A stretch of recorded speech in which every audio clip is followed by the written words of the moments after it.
On this episode of Lockdown Conversations, we're talking about relationships. We're talking about how to survive, not the virus, how to survive your relationship. The dynamics has changed.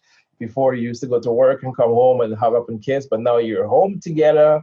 What is changing? Is it an opportunity? Is it a curse? Is it a blessing in disguise? And we need some professional help. So I've turned this morning to a professional certified coach and mentor and teacher and a motivational speaker and a doctor, and the person that I actually consulted myself and my wife before we decided that we want to live together.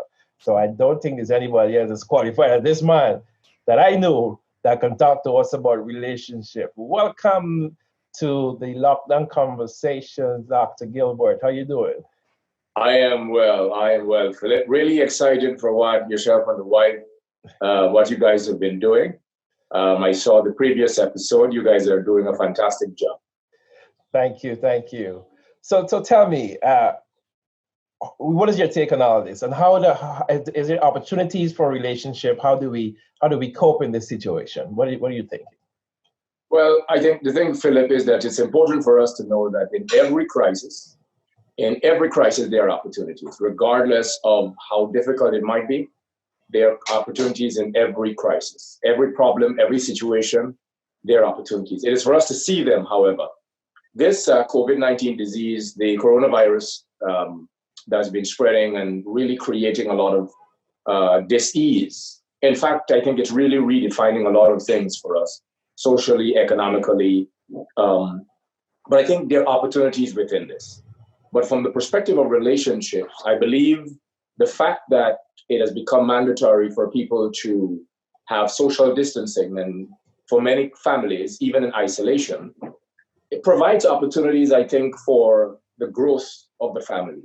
It provides opportunity, I think, for the strengthening of the family bond. I think for many, many years, a lot of families have functioned in a very fast-paced environment. Both partners are working.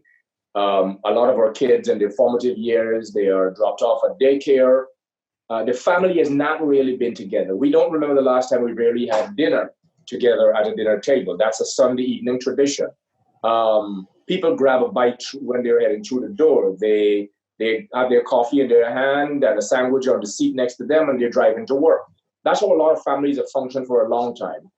This situation, as difficult as it is, this situation provides an opportunity, I think, for families to really return to a lot of those earlier family values in terms of spending time together, spending time doing quality things together, quality time. And so there are opportunities in there for that. I think a lot of people are seeing it that they are in a lockdown, they are shut in with the family. No. Think about the alternative of being locked down in a hospital. Think about the alternative of being locked down in another country. Yeah. And can't get home to your family. So I think there are great opportunities in this. But let me hear your thoughts on this, where you're going with it. Right. So what are some of the tips that you would give husbands? Let's bring it down to husbands and wife now. Mm-hmm. So for some men feel that their job is to go out and to earn, and then come home, and the wife would look after the house and she would, manage the home. The dynamics has changed a little bit. What are some tips for communication between husbands and wives? And does it change in this particular circumstance? Yeah, it does. Significantly so. I think what we have done is that we have created, and I don't know that we have created intentionally. I believe that it is more a function of how society operates today. So our relationships have become very transactional. We go out, we do what we do as men. The ladies come home, they do what they do. And so a lot of, even our communication is very transactional. Did you pick up the milk at the grocery? Yeah. What are we doing for breakfast tomorrow? We're doing X, Y, Z. We're doing sausage and eggs. Okay. And a lot of our communication becomes very transactional. We don't talk a lot with each other.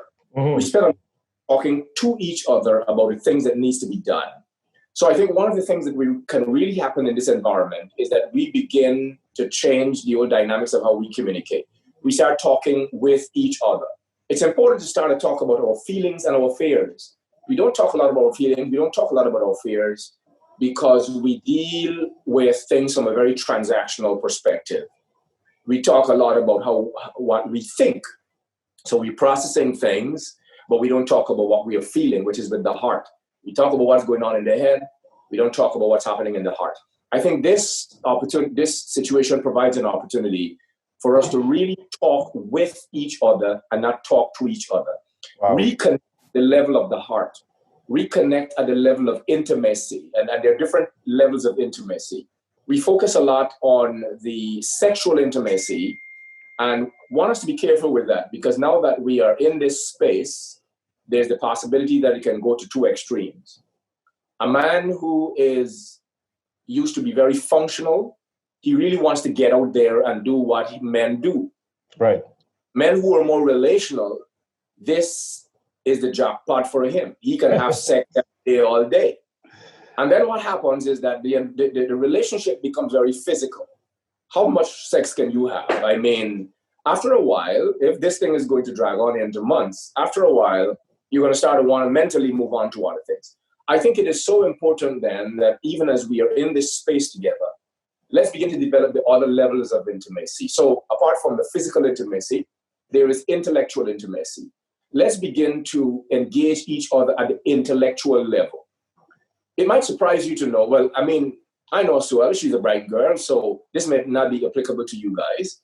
But in other relationships, there are couples who operate at various levels. There are disparities in the intellectual intimacy.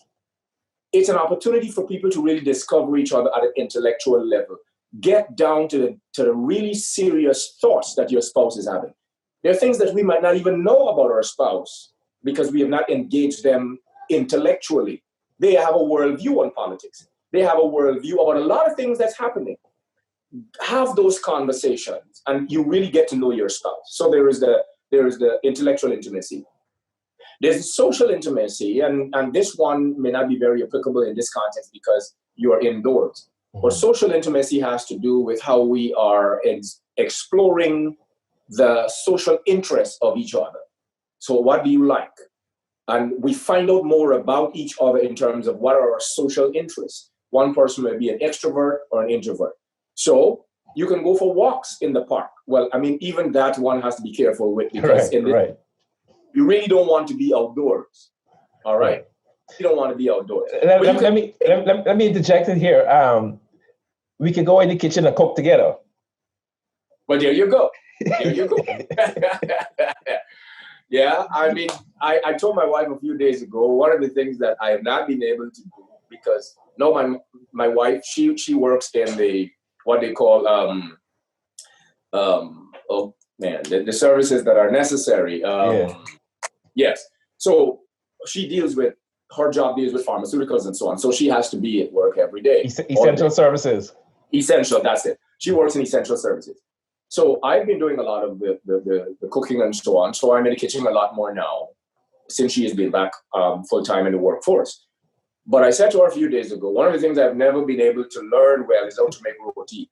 Well, listen. We just this is an opportunity. Right, we just posted a video on how to make roti. So I can send you the link privately, but under this conversation, I can post it. So I just didn't want to how to make oil roti. But there you go. So my wife, she does a pretty good job. So I said to her, in this season, that's one of my goals, to learn how to make roti. I tried one time and it came out like, I don't know if you know anything about the what do you call it? The pot bake. It came out like pot. It floats up. Yeah, it was like about 2 inches thick, man. Yes, got press it down like. Yes, got press it down. Yeah. But I'm learning. My sons are getting the hang of it eventually. So yeah, I agree with you. Spend time in the kitchen. So develop that social intimacy aspect. Then there is the whole issue of the spiritual intimacy. How we are really connecting at the spiritual level in terms of our relationship or walk with God, ensuring that we are building that. So there are so many opportunities in this season to build a relationship, to get to know our children a lot more. And so I think people should not see this as a curse. This can be a blessing in disguise. The family should come out stronger as a result of it. our society should come out better as a result of this. Now we have an opportunity to really return to building back some of those foundational things that have been eroded over time in the family. All right. And so I think there's a lot. Right. Board games, spending time talking, spending time preparing dinner together. All of these things. Great opportunity. Yeah. Well, listen, we can do this all the time and we can do some more of this, but we're going to cut it off here for now, short and sweet. We'll talk some more later down. But thank you for your time. And this has been really good. All right, Philip. Say hi to me. I'm going to send you the roti video. Yes, please do. All right, good. Thank you. Take care.